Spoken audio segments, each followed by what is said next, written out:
Hello, my name is Flossie and this is the Grape Jelly Library. Thank you so much for joining me. I always look forward to your visit. If you are subscribed to my channel, thank you very much. I appreciate it from the bottom of my heart. And if you have not, why not consider just hitting that subscribe button? It doesn't hurt. Nothing will happen. You won't get electrified. You won't get zapped. You won't get anything. It's harmless. Just hit that subscribe button, and I believe the world will be a better place because of it.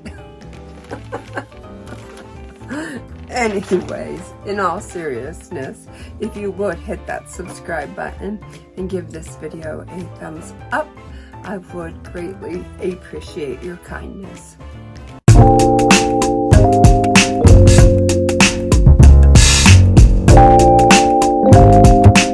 Alright, so the other day I was watching a booktube video, and it's from the channel Michael Romeo Talks Books, and he did a tag 25 things about me tag, and I loved listening to his answers, so much so I watched the video twice. I made sure to give it a thumbs up, and I made sure to comment on his video. I thoroughly enjoyed it, so much so that I thought, you know what, I'm gonna do that tag. So I'm going to post Michael Romeo's link to his channel in my description. Head on over to his channel. He's lovely. And check him out, give him a subscribe and a like, and visit him frequently. He's a good guy, and he has a lot of great things to say. All right, so get to know me in 25 questions.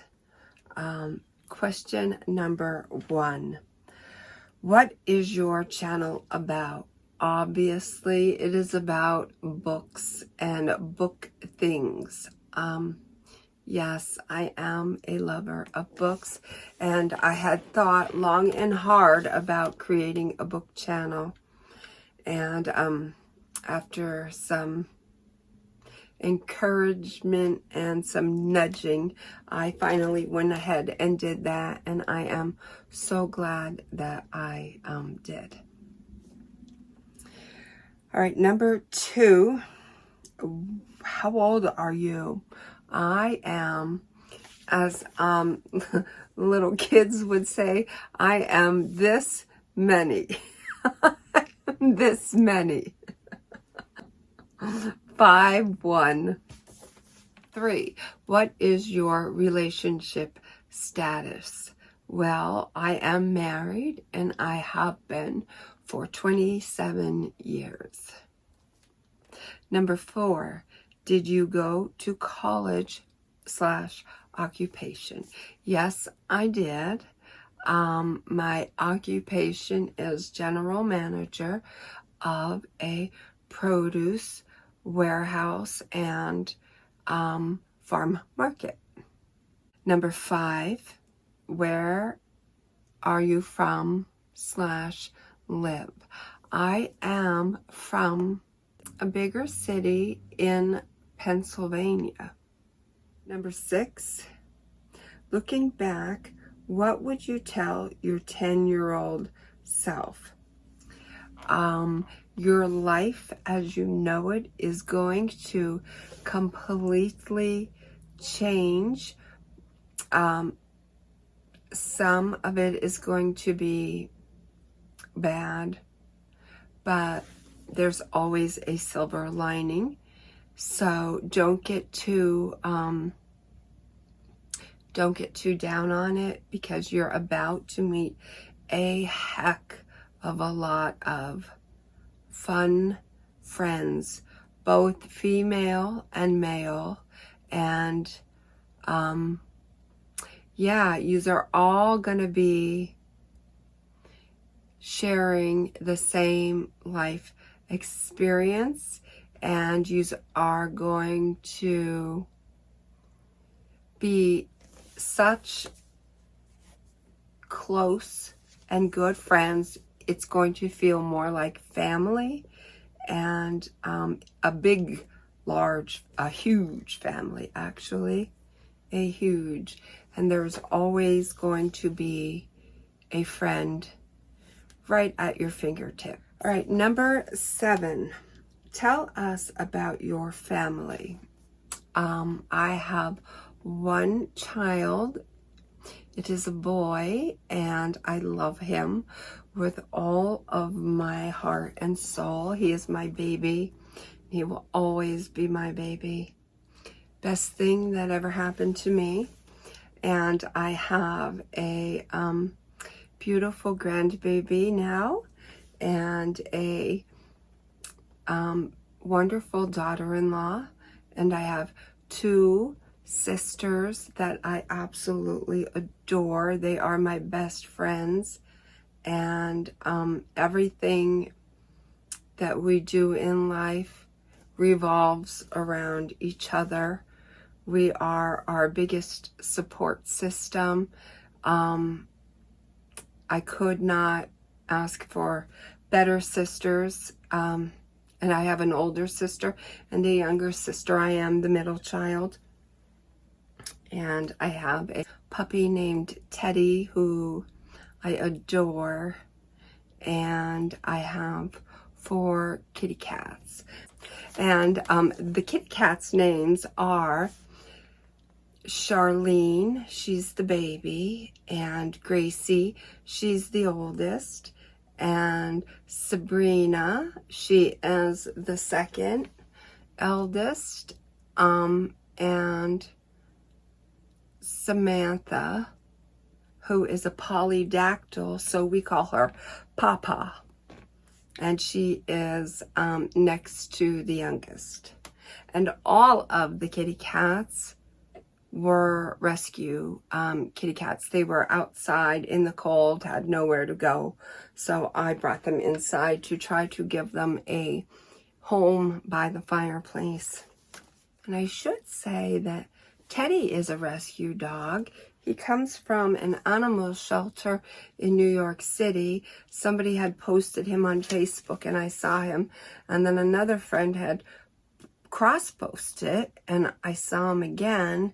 And just, you know, on a whim, I applied to see if I could get him, and I didn't think they would. I thought they would probably say, what is she running, a zoo? She already has too many animals, because I had 2 dogs at that time and 5 cats. So I thought for sure, no, they would say, she doesn't have the time to take care of him. But all they really cared about is I didn't have a criminal background and I had a fenced-in yard. And so they approved me. I asked my brother-in-law if he could take me to New York to get Teddy, and he said sure.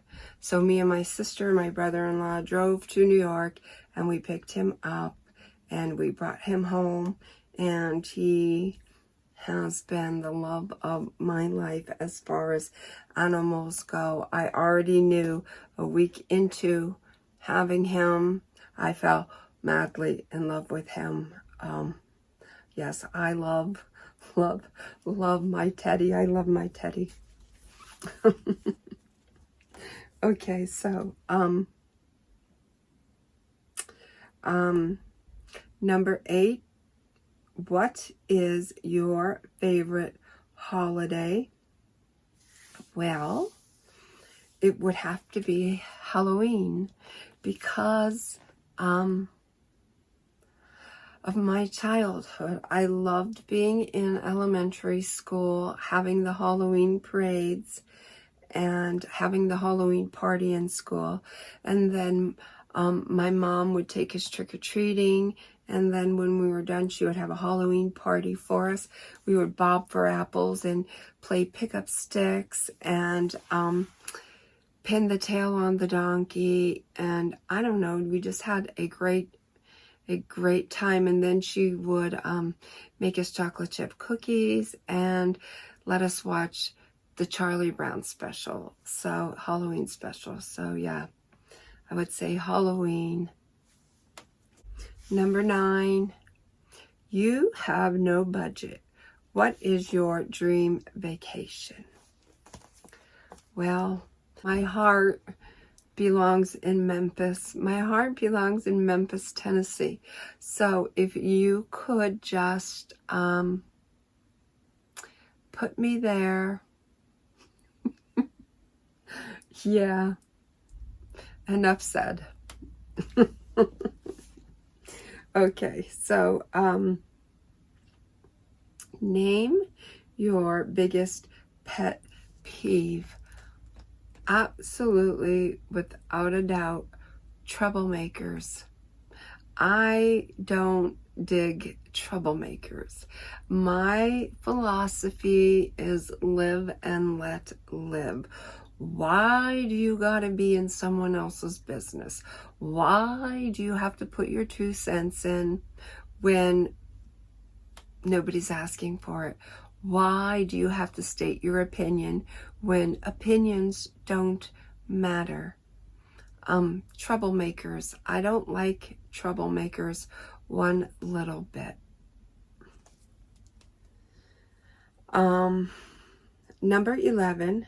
What book changed your life? I would have to say The Diary of Anne Frank. When I read how courageous she was in her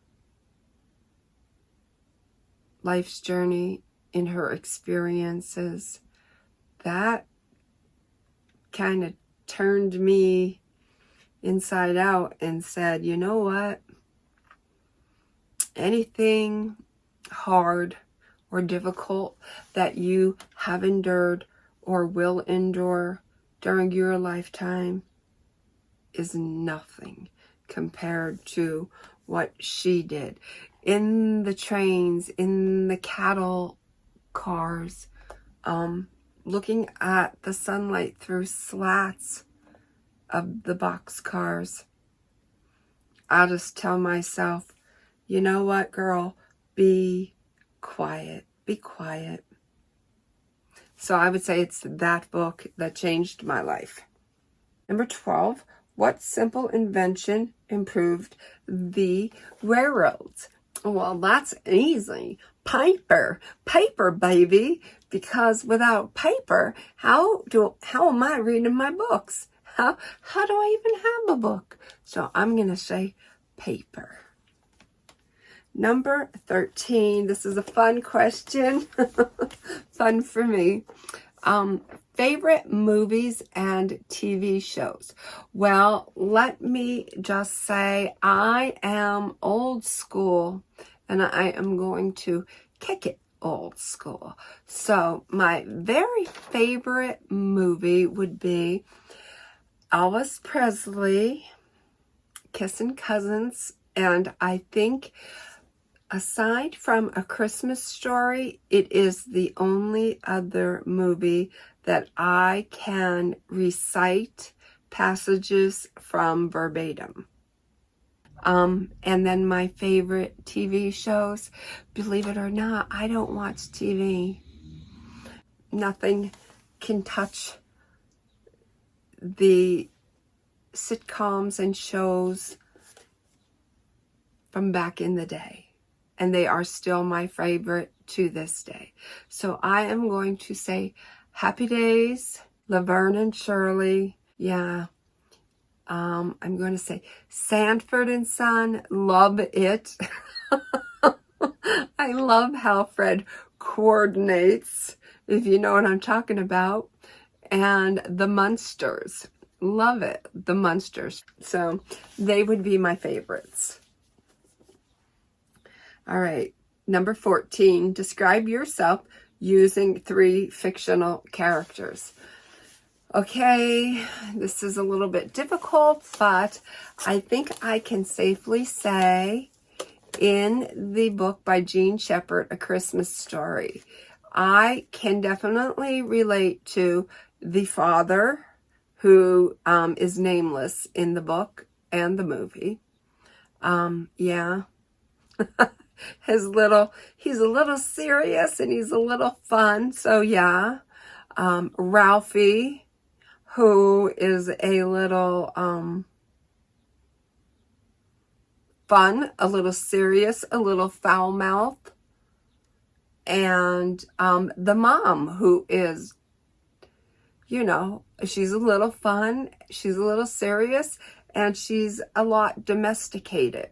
And yeah, I'm a lot domesticated in my heart. You know, yeah, I'm going to say those three characters, and they just happen to be all in the same novel. How cool is that? Okay. Number 15, what was your dream job? I have not had my dream job yet, although the job that I have now is pretty cool. If I misinterpret this question and it's referring to what is my dream job, well then, of course, that would be to be an archaeologist, but not for dinosaurs or fossils, but rather restoring Elvis Presley's attire, his belongings. So put me in Graceland and have me dust the furniture, have me shampoo or vacuum the carpeting, have me go through the archives with white gloves and with kid gloves, handle his outfits to put them on display. Yeah, that would be my dream job, just to manhandle all of the king's stuff. That would be super, super cool. And then to get paid for it, hello. Okay, number 16. If magic was real, what spell would you learn first? I would learn the spell of silence. Silence. So whenever somebody was going to spew something negative, hateful, hurtful, I would have them silenced. For real. So that everything out of anyone's mouth was encouraging, positive, loving, and growth promoting. Nothing bad or negative towards our fellow brothers and sisters of this world would allow to be said. If you can't say something nice, then you won't say anything at all. All right. So, number 17, share a favorite childhood memory. I have so many. So many. But I'm going to jumble some memories since they all lead to a similar conclusion. A favorite childhood memory of mine would be, we would wake up, we lived next door to a playground, and so we would wake up early and get dressed and go over the playground, and we would play, and the rest of the neighborhood children would come over and we would play tag or crayons or big bad wolf or basketball or ride bikes or roller skate or hula hoop, jump rope, twirl batons. We would always do something. And then if my father was off of work, and it would be a weekend, he would call me and my two sisters away from playing to give us chores to do. And we didn't dare, badmouth him or, you know, complain or anything. Although he never hit us. He never ever hit us. He was a United States Marine. And when he said, move, you moved. You listened.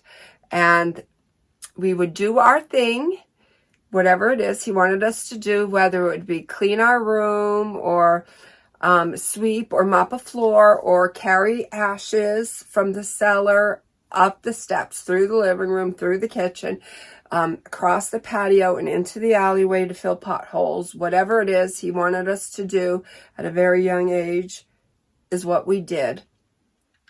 And then he would, when we were finished, he would let us go back over and finish playing. And some of the kids were gone, but others still remained. I don't know, it might have been a different group of kids now that you would be playing with, but nothing was the same as it was when you were pulled away. So, however, at the end of the day, right around 7 o'clock, that's when my mom would call us in to get us cleaned up, give us a bath. She would put us in some homemade clothes that her or my grandma made for us. And they would always take us somewhere fun, whether it would be to get Kentucky Fried Chicken and back home to watch the Dukes of Hazzards or the Barbara Mandrell show, or they would take us for ice cream, or they would take us to an amusement park, Rocky Glen, Hanson's, Angela Park, just things like that. Whenever he called us away to do some chores, by the end of the day, they had a reward waiting for us. So I think that was a pretty cool memory in my childhood. So I'm going to go with that. All right, so number 18, what is your favorite social media platform and why? Well, you know, in honesty, I would like to say YouTube, because I do love YouTube. However, I am getting such a kick out of TikTok. I'm getting a kick out of TikTok. Not because it's quick little videos, but because that shit is funny. It is funny what people put out there, and I just get a kick out of it. So I have myself started a TikTok. I'm just photographing flowers and books and pairing it with a song, and I'm having so much fun with that. And the music over there isn't copyrighted, if you know, because if you use it under a certain amount of time, and they have a vast library. So yeah, every time I upload a video, I have a smile on my face. I'm loving TikTok right now. Okay, so 19. If you could pick any book character, who would you spend the day with? Ooh, I don't know. Oh, I would. Maybe.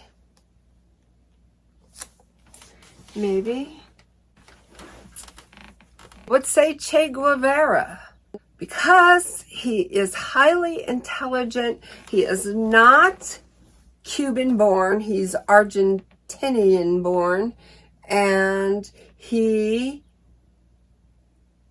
fought for the Cuban Revolution to try and make it a better place for the people. A lot of bad, negative things are said about him, and yeah, it's true, but when it comes to war, certain things have to be implemented so that you don't give the gig up. You know, the jig is up because loose lips sink ships. I get all of that. I feel like he gave up wealth because he was highly intelligent and he did go to school to become a doctor.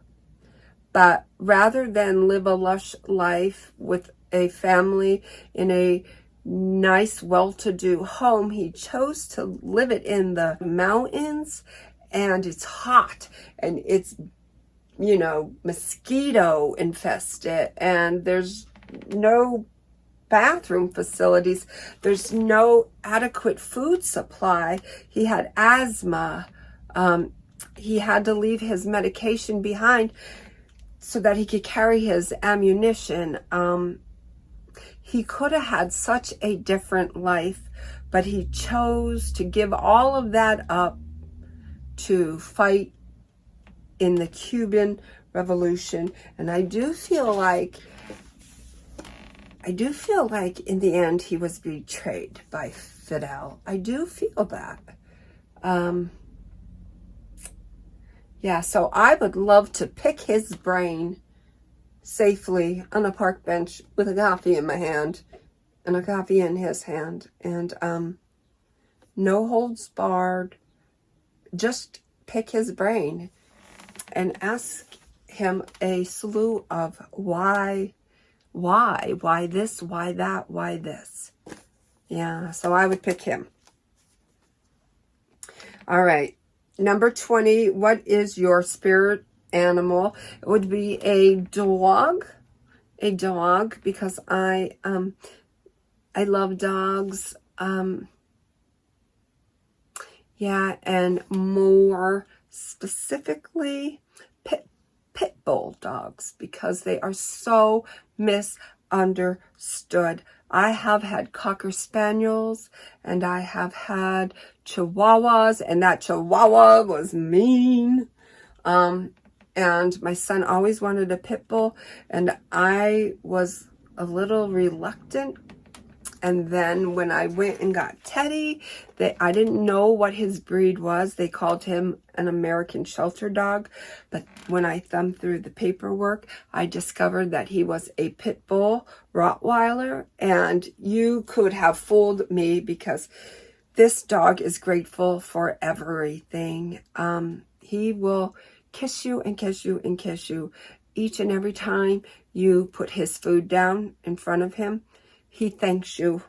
He's a grateful dog. He is a loving dog. He is a loyal dog. So I am going to say pit bull dogs. 21. What old person thing do you do?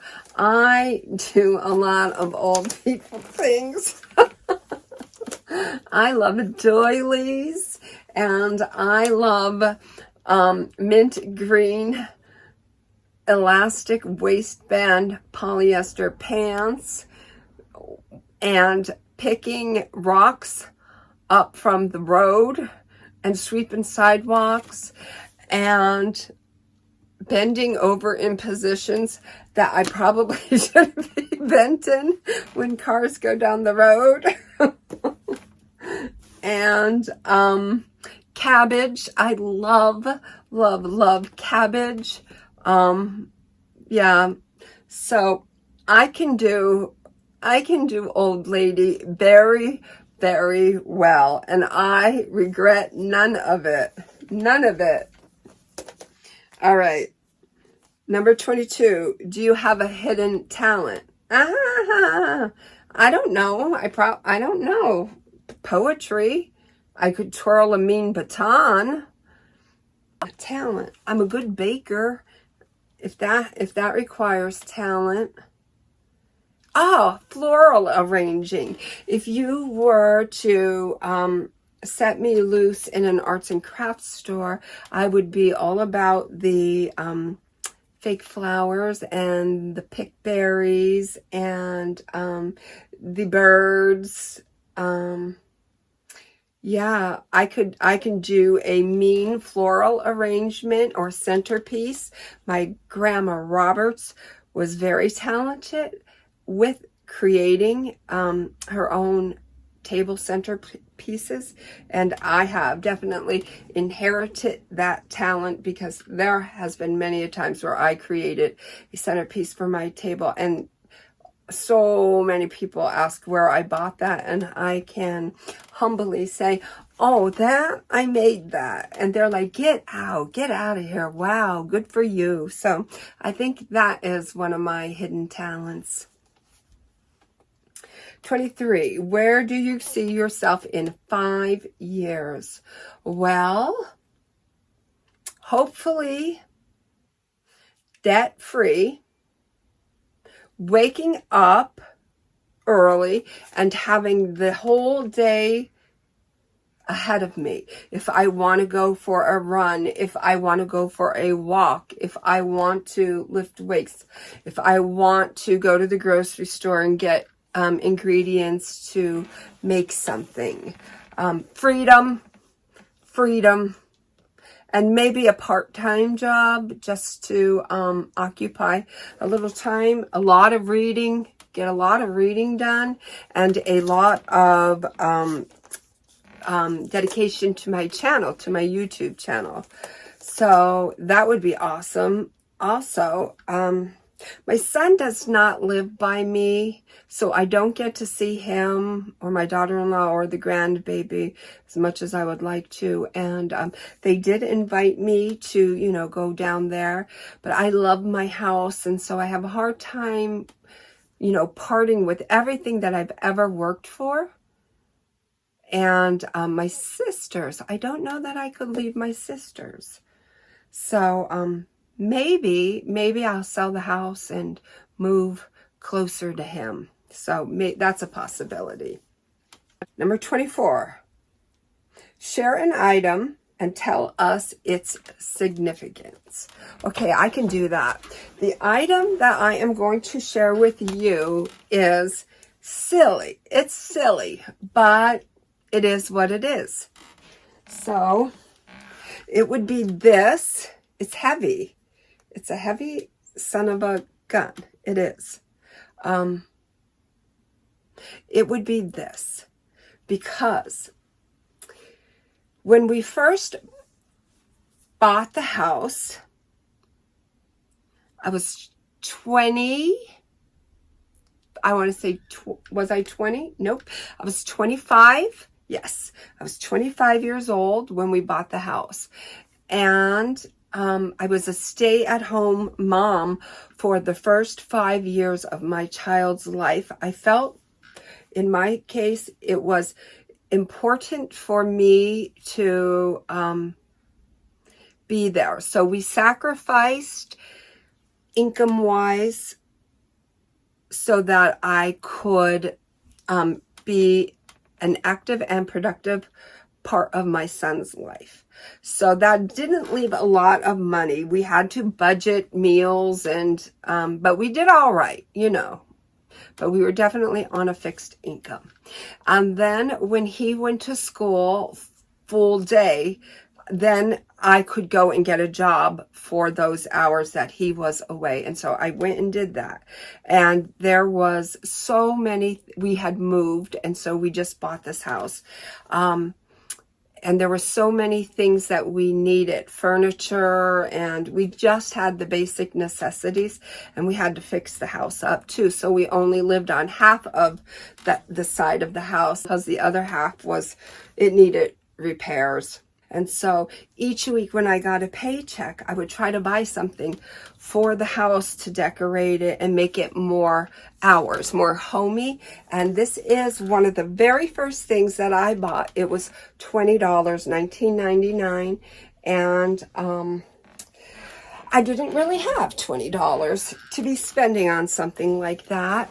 And here we are, like 25, 35, 45, almost 30 years later, I still have it. No nicks, no chips, no nothing. It's in pristine condition. And when I look at that, it is just a reminder of how far I have come, and that anything is possible. If you stick with it, you are determined, and you just keep trying. Don't throw in the towel. Just keep doing your best, keep showing up every day, and eventually nothing will lead to something. So it would be that. All right. And number 25, tag some people to do this. So I am going to tag Hannah from the Teachers TBR. I'm going to, she's a new channel I have just recently subscribed to. Probably you should go and do that too. I'm going to tag Scott Phillips. You can find him as Scott Phillips. He is another lovely channel I have recently subscribed to. And you should probably go and do that too. And then I have to tag Mark from Book Times with Elvis. He has recently surpassed 600 subscribers. He is doing a phenomenal job, and I really enjoy watching his channel. So I tag him, head on over, give him another subscription, and enjoy his video content. And my last choice is going to be MJ from Reading This Life. This chick is unreal. I call her a chick because she's like my compadre. She only wants good things for people. She finds the way. She figures out a way. She paves the way, and then she finds success in that. And then guess what she does? She invites you in on that success. She tells you how to do this, how to do that. She is the most encouraging person I have ever met. If you just accidentally spew a negative, she turns that quickly into a positive. She is a wonderful person, and she has a wonderful channel, and she has recently surpassed the 500 subscriber mark. So head on over to her fun channel, check her out, give her a subscribe, and enjoy her as much as I do. So that is it, guys. I'm going to pull the plug on this long-winded video. I hope you enjoyed it. If you want to comment about any question pertaining to whatever stood out in your mind, and you want to comment below and share in an experience of your very own, and you know, fill me in on how you would have answered a certain question so that I could get to know you a little bit better, that would be totally awesome. I would so look forward to that. All right, so please feel free to do that. So till my next video, know that I love you. Be well, be good, and be reading.